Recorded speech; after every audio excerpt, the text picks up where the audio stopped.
is Scotland, The Drive, with Alan Douglas and Ali Bally.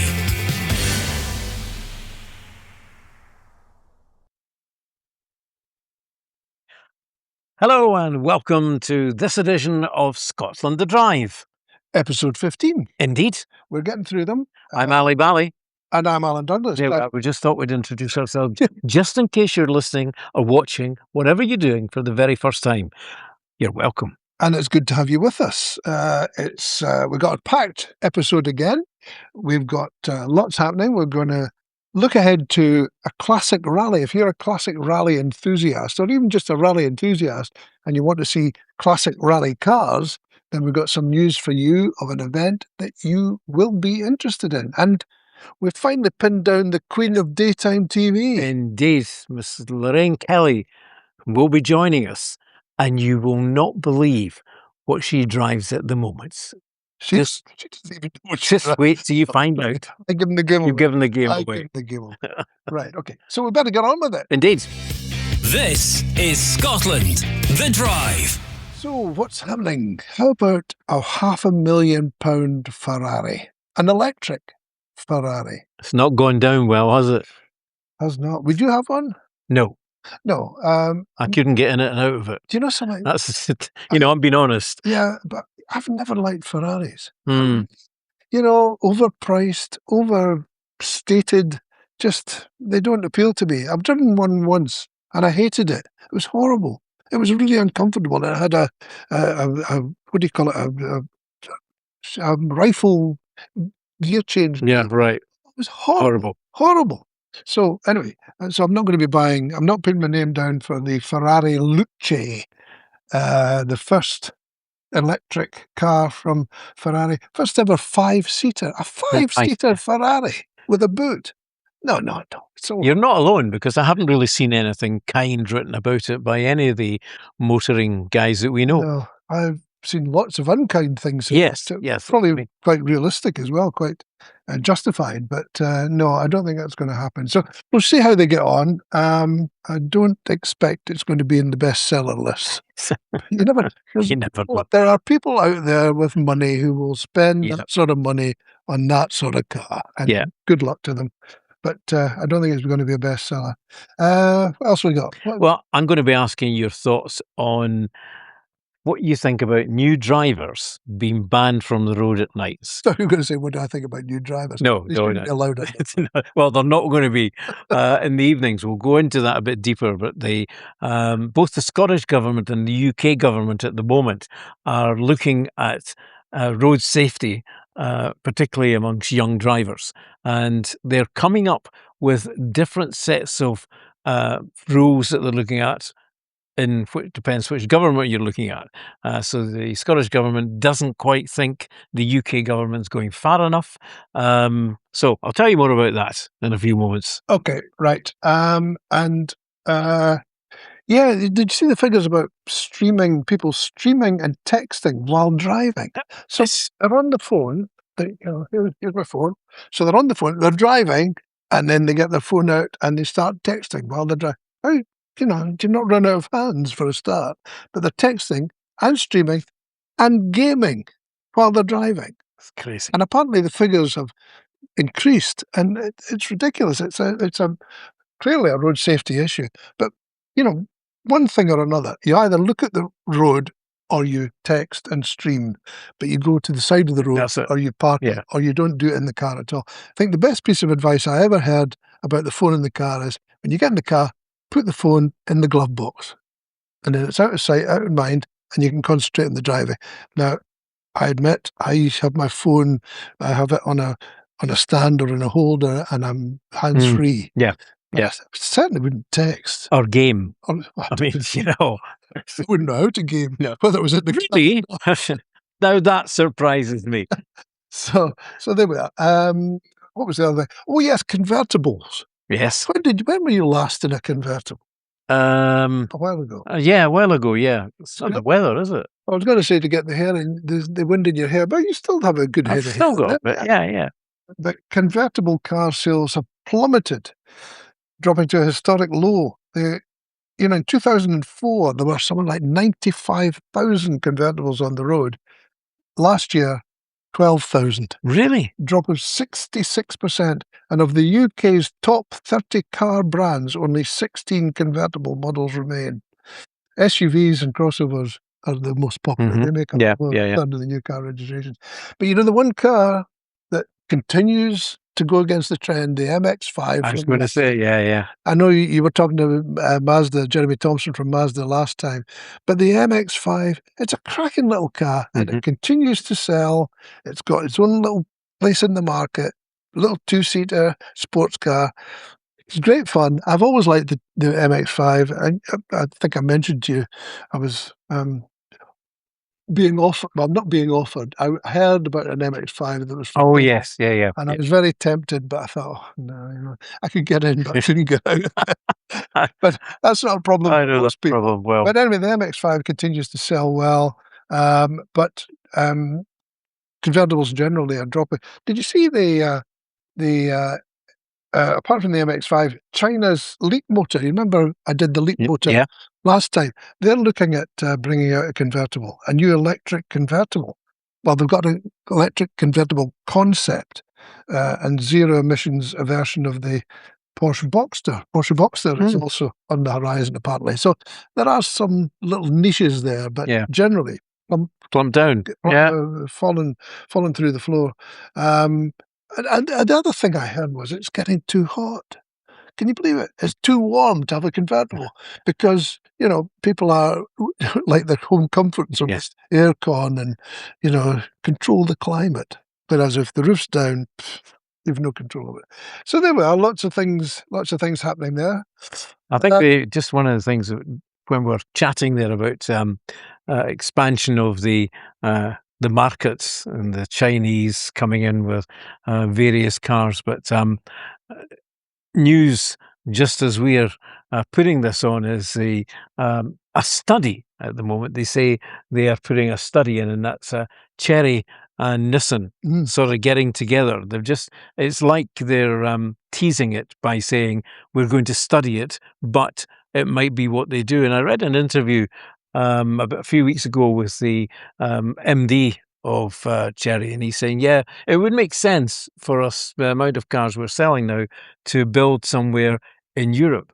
And so this study is saying that there is possibly collaboration between Chery and Nissan, and the winner would be the Sunderland factory, who would start building the Chery. And I say it's they've just teased it a little bit by saying study, and then they will give the full release. It's a bit like having a bite of two cherries, I suppose. That's a bit. Mind you, there's more to it than that. Obviously, they're probably looking at government grants, government aid, and all the rest of it.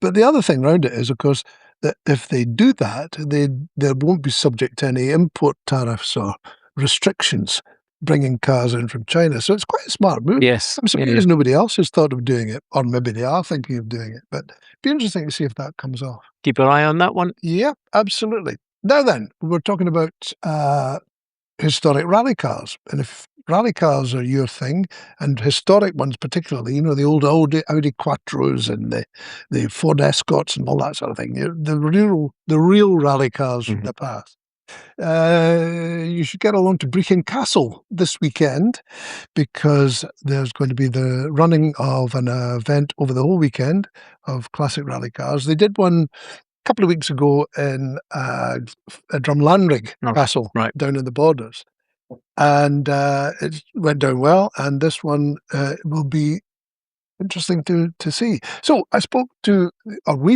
the organizer, or one of the organizers, the guy who actually created the event, Tim Nash, and he told us what there will be to see. This is Scotland, the Drive, with Alan Douglas and Ali Bally. By the time this podcast goes out, you'll be almost going to Brechin. And that's a new venue for you as well, isn't it? It is indeed, yes. I mean,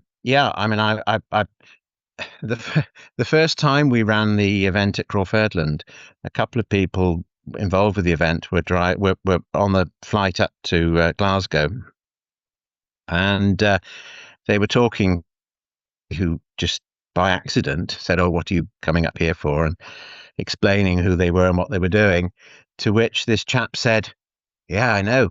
All of my friends are driving down from Aberdeen to see the event. You've got to bring one up to us." So after that, I thought, well, we'll have a look around, and we found Brechin.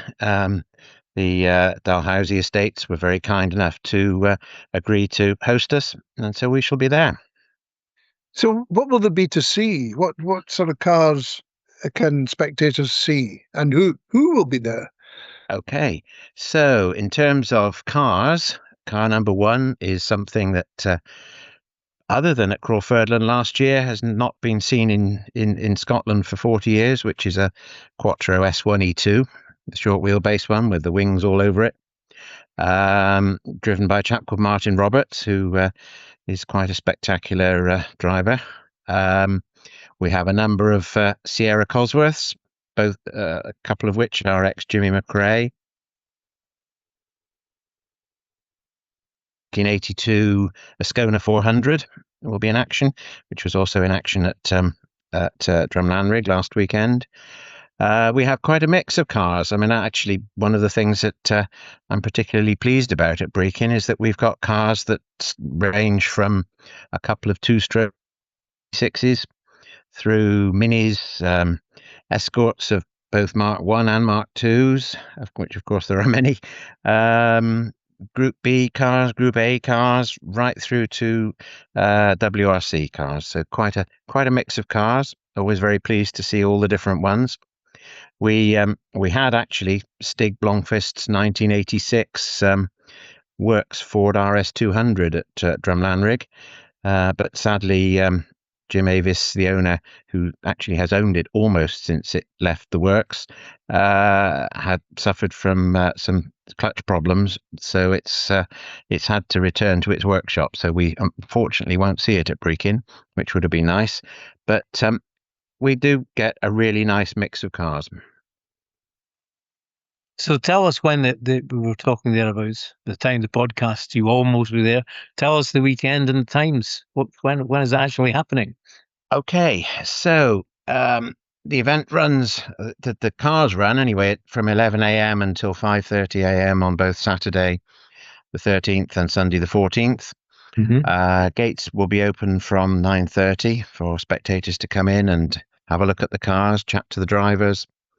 There'll be plenty of food vendors and things like that on site.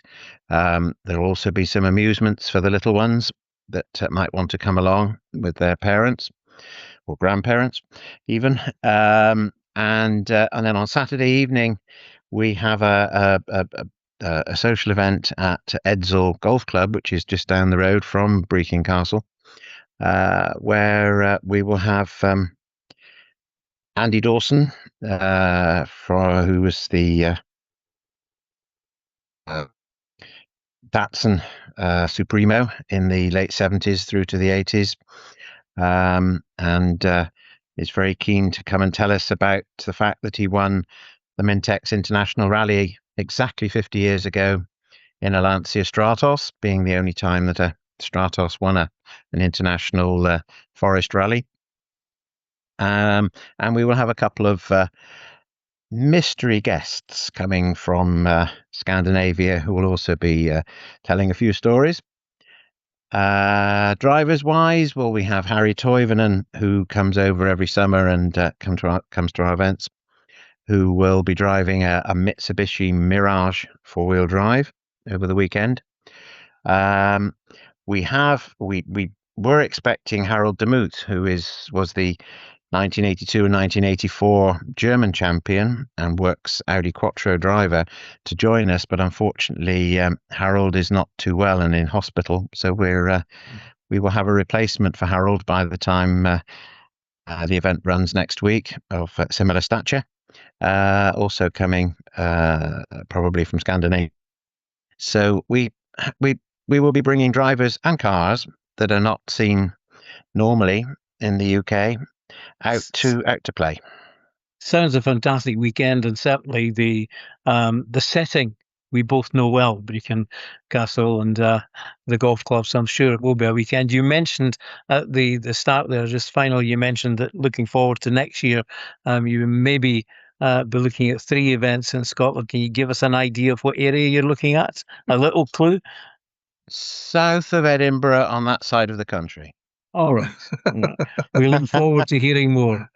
But that's the attraction, isn't it, of rallying, that you can get, you're really close to the cars and the people.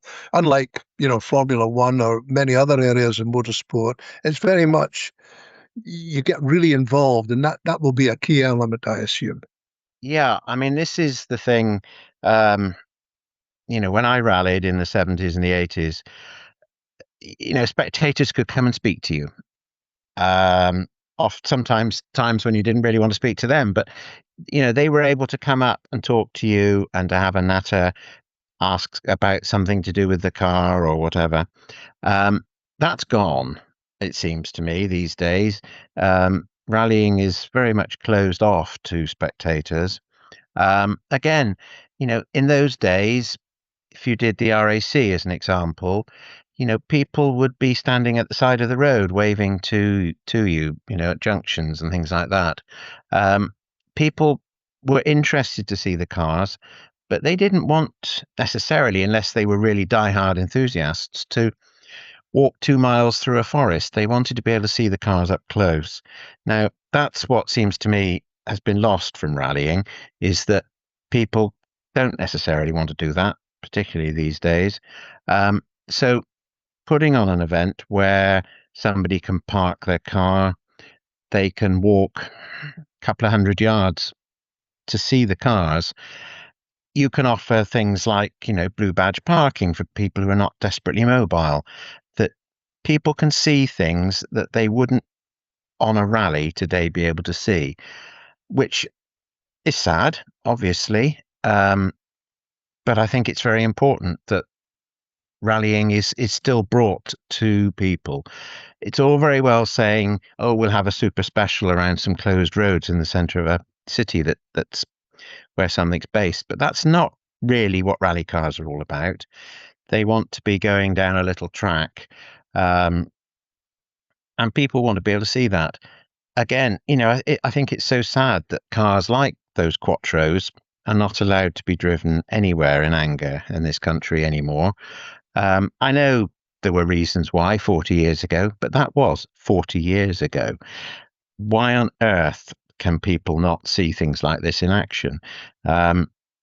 It wasn't my intention when I started all this to make this what it's become. That was never it. It was supposed to be a one-off, one social weekend.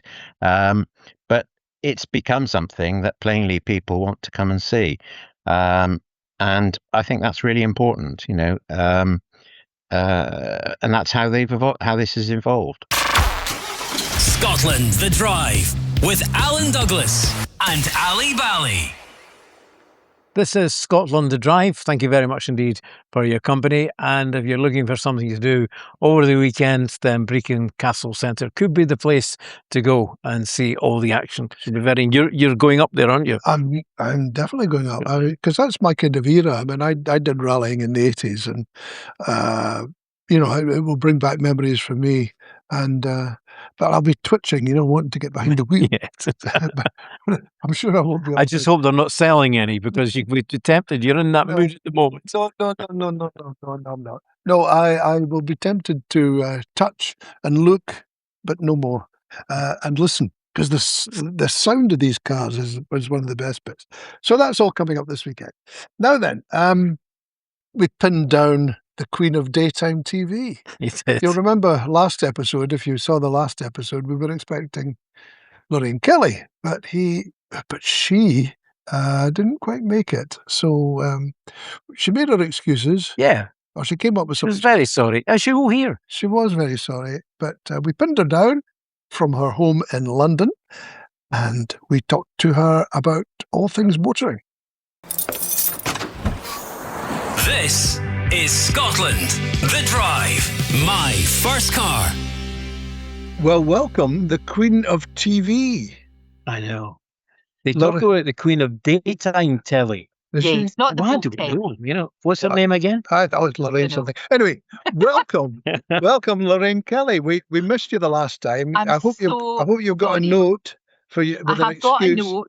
I have got a big excuse. I was putting my wee granddaughter to bed, and when that happens, everything just kind of, yeah, everything else is just, she's the centre of the universe and everything revolves around her, I'm afraid. Even you too. I know. Outrageous, I Right. know. Yeah. So Outrageous. you're loving life as a granny then?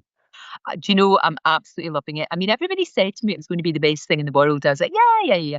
Because you don't think you can love anything as much as your own kids. And then this wee tiny thing just comes and grabs a hold of your heart, and that's you. You know, it's wonderful. And I think it's because I've got more time and more patience now as I'm older. And I'll read her the same story 100 times. I don't care. You know, we'll stand and look at a puddle, we'll look at a leaf, you know, for ages, and I don't care. And it's just, it's kind of like living in the moment. Do you know what I mean? Kids do that. They live in the now, and it's a great thing to do. It's wonderful. And that child will grow up thinking, there's that old bat that kept reading me the same story time and time again. I know that old nuisance. That old nuisance, she'll say. She probably will. I mean, I've got her reading. Well, not reading. She's only 2, but I mean, I've been reading to her because obviously that's one of the joys of life is reading stories to your kids, and reading stories to her. It's my old books and my daughter's old books, and then new ones as well. So that's an absolute joy. I love that. Right. So apart from dealing with a grandchild, or not dealing with a grandchild, looking after a grandchild, what else are you up to? Oh, geez, just the same old nonsense. You know, I come in the morning and talk nonsense but I've been doing that. Gosh, you know what? It's 42 years since I joined Breakfast Telly. I joined as a reporter, you know, covering the whole of Scotland for TVAM. And then after the horrendous Lockerbie disaster, I got asked to come down to London to do their news hour, and I kind of never went home. So I know, I only brought enough knickers for 5 days. Do you think if you stay long enough, you might get found out? I know. I still think I'm going to get found out, but it's been amazing and still continues to be. You know, things change all the time. Like the show is not as long as it was, and I'm not on for as long. But that's actually the way things have turned out. It's been a real bonus because it means I've got lots more time to write, and I've got lots more time to spend with Billy. So you know, I get to be proper granny, which is fantastic. It's just yeah, it's great, and I still love it. You know, I love doing what I do. You get to talk to some amazing people, and it's just fascinating. And I'm cute. Well, I keep saying I'm curious. I think people would say I'm nosy, Yeah, but I'd like to say curious. Like you too, you're curious. But you still get back to Scotland. I mean, you're in London now. You're living in London now. Yes, I am just outside of London. I'd love to come home. I really would. And in fact, we were thinking about it because I have lived in Scotland and commuted up and down for a long time. But once that wee baby's come along and we live very close, it would be very difficult unless I can persuade everybody to come back home. But yeah, my mum's still in Scotland. Very sadly, my dad died this year back in January. But my mum is there, thriving. You know, she's amazing. She's not been too chipper, but she's just brilliant. That generation are amazing. You know, anybody in sort of 85 and over are just, I'm in awe of them. She's just brilliant. So yeah, I get back as often as I can. So yeah, especially to Dundee. So indeed, looking forward to coming back. I'm actually back up on the 26th of June to do a wee thing for my book. So I'm looking forward to that. That's going to be great. At one point, Dundee Airport was known as Lorraine Kelly Airport. Well, I thought they were going to change the name. Absolutely right, yeah. I didn't. I know that's a great wee service. I love that. I know it's probably not going to be continuing, and I think that's a terrible shame because it was so handy. It was just brilliant, and how easy. You know, you would walk off the plane. There was your luggage. Off you toddled. Happy days. It took you about 2 minutes from when you landed. The staff are absolutely brilliant, and I hope the airport's going to be all right. Actually, I hope they go back to London City rather than Heathrow, because that's right. Do you know what? That's as long as they still keep it up. That's going to be great. Yeah. That's going to be anyway. We're not here to talk about airlines. We're here to talk about cars, because this is a car podcast. You might have, I know, and I'm probably the worst person to talk about cars. Well, we said that when our Lorraine suggested you, we said, but she probably is like a queen. She gets driven around. So does she actually drive? Well, no, I do get carried around in a sedan chair. I don't actually get driven because I need something a bit more exciting. No, I do, and I'm not great at cars. I did have a wee mini, and I loved it. It was a smashing wee car because it was a wee nippy zappy thing. And we've got a wee tiny electric car now, and I love that. But I don't drive long distances anymore. My husband is the driver; he loves it. And in fact, when we go on holiday, we have a drive holiday really, because when we go away, he hires a big Jeep and we sleep on top of the Jeep. So we've been all around Zimbabwe and Botswana and Namibia, and it's wonderful. You don't have to bother about hair, makeup. You can wear the same clothes for like 3 days in a row. Nobody cares.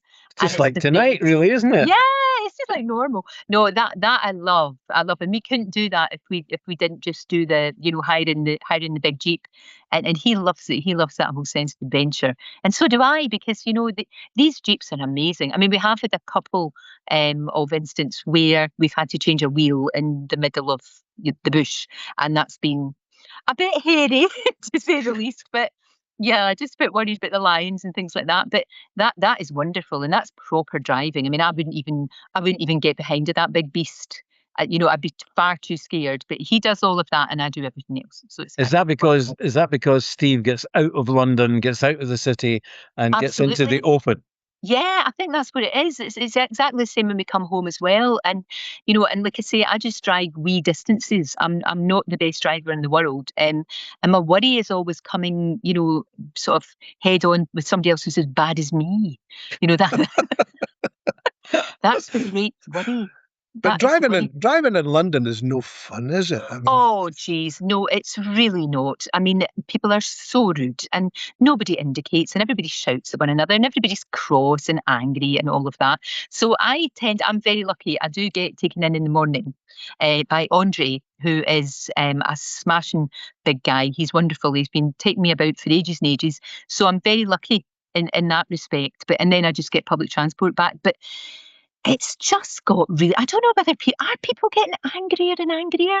Yeah. When it comes to driving, it's really bad, and I really notice the difference when I come home that people actually let you in. And East Kilbride, my mum lives in East Kilbride, so obviously that's roundabout city, and I'm still a wee bit hesitant and nervous with roundabouts, but people let you in.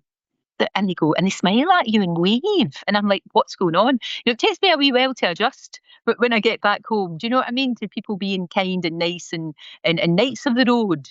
It doesn't happen all the time. Doesn't happen all the time, Lorraine. It's only because there's Lorraine Kelly. Ah, We go into the roundabout. Was that Lorraine Kelly? Yeah, yes. but the roundabouts in East Kilbride, oh my gosh, there's so many. I mean, sorry, what am I saying? Roundabouts, the circles. The circles in East Kilbride. Circles in Dundee. Circles in Dundee. Yeah, exactly. It's circles in Dundee. So, you got this wee car. What is it? As a matter of interest, the wee car you've got, the electric one. I don't know. It's yellow. That's probably the hardest question she's had all week. You don't know what colour is it? It's yellow. It's a yellow car. Don't ask me hard questions. I do plug it in. I plug it in, but I don't know what kind it is. So it's electric then. It's electric. I told you I didn't know anything about cars, didn't I? I told you that. Can you remember the first car you ever got behind the wheel? Right, yes, it was good. my wee. It was my wee mini. I mean, the first car I got behind the wheel was obviously when I did my driving test. It took me 4 times. 4 Really? times. Yeah, I was just a bag of nerves, and I was really dreadful. And what I should have done was taken it when I was really young. But because of where I lived in East Kilbride, which was dead easy. The bus was dead easy. And then I lived in the centre of Glasgow. I moved right to the centre. They built wee flats just up from George Square in North Frederick Place. So I was there. So I walked everywhere. Or I got the wee Clockwork Orange underground to the BBC. So I never actually really needed to drive. This was the thing. So I should have done it. I should have done it when I was much younger. Rosie passed her test. First time, my daughter. First time, my husband passed first time. Just about everybody I know passed first time, but they did it when they were teenagers. And you've got no fear. You've got no fear. So, I mean, I think if I tried to pass my test now, I'd be stuffed. I really do. So where did you sit your test? In Rutherglen. just It was outside of right, Glasgow in right. Rutherglen. Yeah, I think the instructor and the examiner was probably frightened. I think they just passed me because they felt sorry for me. But yeah, it took me a wee while. It took me a wee while, and my first car was that wee Mini. And I absolutely loved it. It was a great wee car, nippy as anything. You could park it anywhere. I'm not particularly good at parking. Yeah, I tend to sort of park where it's really safe, and then even if I have to walk for 10 minutes, it's okay. Stop you laughing at me. No, I can just picture you in your Mini trying to get parked, and there's this enormous space, and you kind of aim for it, Oh, and yeah. wherever you end up, then that'll do. Then that'll Yeah. do. Then you get a taxi to the pavement. Yeah, that's me. So what does Steve think about your driving? Does he Jeez, no. pass comment, or does he sit silently? Oh, no. I don't think I've ever. The only time I would ever drive him home is if he's been to the pub. And most of our local pubs you can just walk to. So he wouldn't really be passing remarks because he'd be Right. sleeping in the back. So that's probably the only time that I would go and get him. So normally he would be driving for sure. And I presume as a passenger, you keep quiet as well. Then you don't. Oh, absolutely. I mean, when we come up to Scotland, he does all of the driving. I mean, honestly, to be honest, I think it's probably safer that he does everything, even if he's absolutely exhausted. Safer for everyone else on the roads. Safer for everyone. But I do love the like programs about cars, like your podcast, Top Gear when it was at its height. I used to love watching shows like that. I'm interested in cars and interested in it. I'm just not very good at it. But then you don't have to be very good at things still to be interested in them. That's the thing, or to appreciate them. And I remember, there's a brilliant car museum in Malaga that I went to that I absolutely loved, and the Ford Museum in America. These kind of things are fascinating, and the brilliant Transport Museum in Glasgow. We've got loads of really good museums, and you have to be interested. Brilliant one in Dundee as well. You have to be really interested in that because it's a huge part of our culture, isn't it? It's a massive part of our culture, and I wouldn't ever say that I'm a petrol head or anything, but I'm still interested in it. I still find it fascinating, even if I'm rubbish. Moving slightly away from cars, tell us about, you mentioned briefly about coming to Dundee and Edinburgh as well. You're doing 2 days regarding the new book. Tell us about it. Well, I'm going to be at the Whitehall Theatre, which is going to be fantastic. Last time I was there, I was talking to Sir Chris Hoy, which was one of the most amazing interviews I think I've ever done. What a guy. What an amazing guy. And he saved so many lives, obviously telling people if you've got any problems, to go and get sorted out with prostates, get tested, just go to your doctors, all of that. But it was, even although we talked about his cancer and talked about all of that, it was a joyful evening. It was just so uplifting and amazing. So really looking forward to going back to there. And also, for the first time ever, my daughter is going to be interviewing me. And I've told her she can ask me anything. And I'm now going, oh. So I don't know what that's going to be like. I really don't. No filters at all, because she obviously went to school in Dundee and then went to university in Edinburgh to study journalism. So she's far more qualified than I am. And that'll be a really good night. And yeah, we're going to Edinburgh and St Andrews as well. So it'll be a first for me and Rosie when we come back to, I would say, come home to Dundee. Although I'm from Glasgow, I feel like Dundee is very much home. It feels like home. So the theme is your new book, which is The Island Secret. Is that right? The Island Secret. Yeah, it's a follow-up to The Island Swimmer, which was my first novel, and it's always something that I've wanted to do, and I was so lucky to get asked to do it. But it's hard.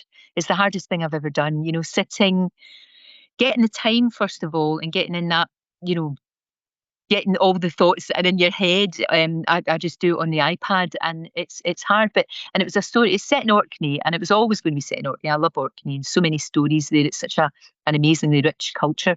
But it's about relationships. It's not tied up in a little red bow at the end and everybody lives happily ever after, because life's not like that.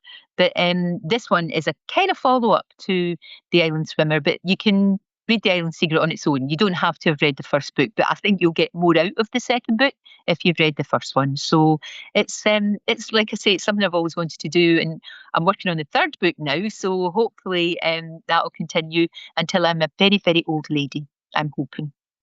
But you won't be building any stories about cars in your future book, will you? Well, don't see Please. why not. Please no. No. But isn't it amazing how often cars feature or Yeah. transport or travel features in books and can be, like plot devices or can change a plot? It's really interesting how that can happen. I mean, I remember the difficulty now about writing is, of course, everybody's on social media, aren't they? So, there's none of that sort of, oh, they didn't know, because, yeah, you just look on Google and everybody knows everything. But I remember getting one of the first ever mobile phones. Gosh, it was like a brick, and it was in our old Volvo. It was out when I was a reporter. I made this old trusty Volvo that was, oh my gosh, that thing, it was running to the ground. We did thousands and thousands of miles in that all over Scotland. And I remember that being the first kind of car mobile phone that we had. And it was just, and we couldn't get any bloody signal anyway. It was mad. But that was an amazing car. That was a warhorse of a car. I loved it. It was part of the crew. There was me, Steve, my cameraman, and the sound man, and the car. That was the crew. Fond memories of the big Volvo. You see, you do have a love of cars, just regardless of what you say. You're going all misty-eyed talking about this old Volvo. I know, but it was a cracking old car. It was a bit rusty and it was a bit knackered. And, we used to have to spend, sometimes outside of prisons, we'd spend like 12 hours in that car. So it kind of was a bit pongy, but it was, it was a great car. You're sitting in there with three hairy arse men. It got a bit whippy. So sleeping on top of a car in Zimbabwe with your husband is just sheer luxury, isn't it? Oh, it is sheer luxury. Do you know, honestly, I would recommend it to anyone if you're interested in driving in really, sometimes really tough conditions, but also the satisfaction of being, especially with that big beast that we drive, that huge big truck. It's just brilliant. I mean, you can get to places where, you see, we once sat and just looked at a pride of lions for about 4 hours, just sat there. Obviously, if you got out of the van, you'd be, out of the truck, you'd be in trouble. But I think it just thinks you're a massive big animal. It just gives you a swerve. It's amazing. Just like you School Bride then. Yeah.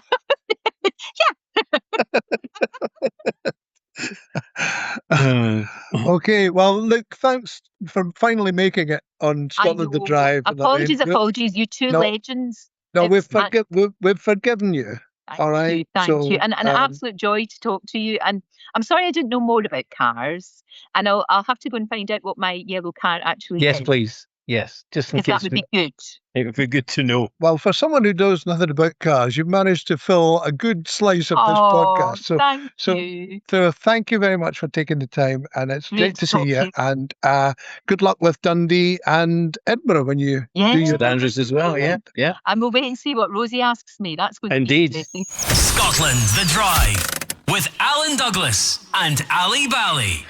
So Lorraine Kelly there.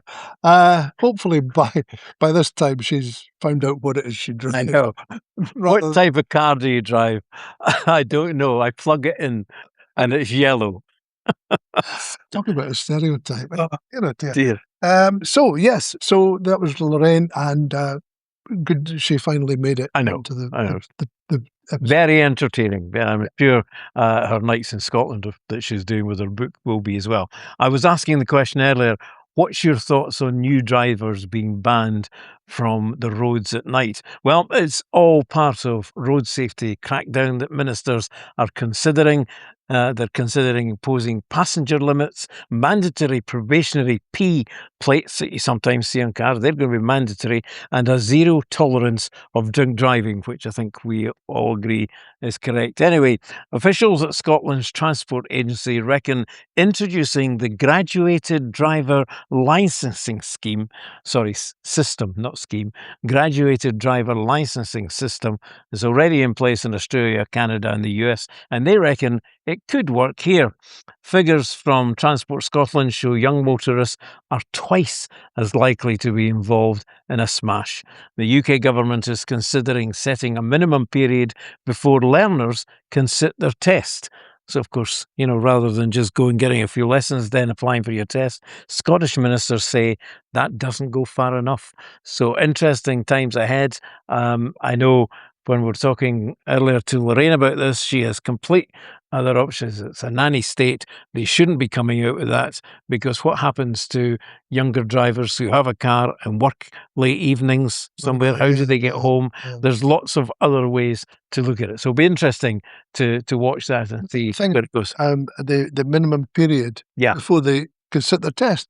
I don't think they've got any choice. I know. Because we talked about this, the delays in driving tests. They're probably going to have to wait a year anyway. So it's certainly 6 to 9 months. I don't know if it's going to make any difference. I mean, you can impose all sorts of regulations and restrictions and everything. But if people want to, they'll just ignore it. I mean, people driving without licenses at all, or without insurance, and drunk as well. So, by changing the law, I don't think it's going to make any difference. But who knows? We shall see. Time will tell. Time will tell. See what you think. Yeah. Just before I go, no, hang on. I popped onto the doorstep to Graham Wilson, who came out of the draw the last time to win the mug, and he was very pleased. Very good winner. Be drinking tea or coffee out of that now. So let's find out who comes out this time. And it's a lady that came out of the draw just before we started recording. It's Catherine Duffy. So Catherine, congratulations. Thank you very much indeed for being a subscriber. In fact, she's a subscriber on YouTube. So thanks indeed for that. And that's what we ask, is if you would like to win one of these mugs, all you have to do is to subscribe, YouTube, TikTok, whatever you're listening, whichever format you're listening or watching on, then please subscribe and we'll put you into the draw. And Catherine, please email us with your address so I can get the mug sent out to you. The email address is scotlandthedrive@gmail.com. And you gave Graham a pen. I did. Are you going to give Catherine a pen? Okay then. How many pens have we got? 3. Well, if you're lucky, Catherine, you'll get a pen as well as your mug. Anyway, that's it. That's it. Yeah. All wrapped up. Yes. So coming up next time? Lord Jack McConnell. Lord Jack McConnell. Yeah. He's been in the news quite a lot recently. Yes, you don't hear of him for years. So we're not talking to him politics. We're not mentioning motorhomes. We're going to be talking about his first car, his driving experiences. He was brought up in Arden. Indeed, on a sheep farm. Oh, right. So, and some experiences with tractors. Indeed, yes. I think that was the first one that he got behind, 13. So we'll find out more about that on the next edition of Scotland the Drive. Until then, safe driving. Thanks for your company. Bye-bye. Bye. Scotland the Drive with Alan Douglas and Ali Bally.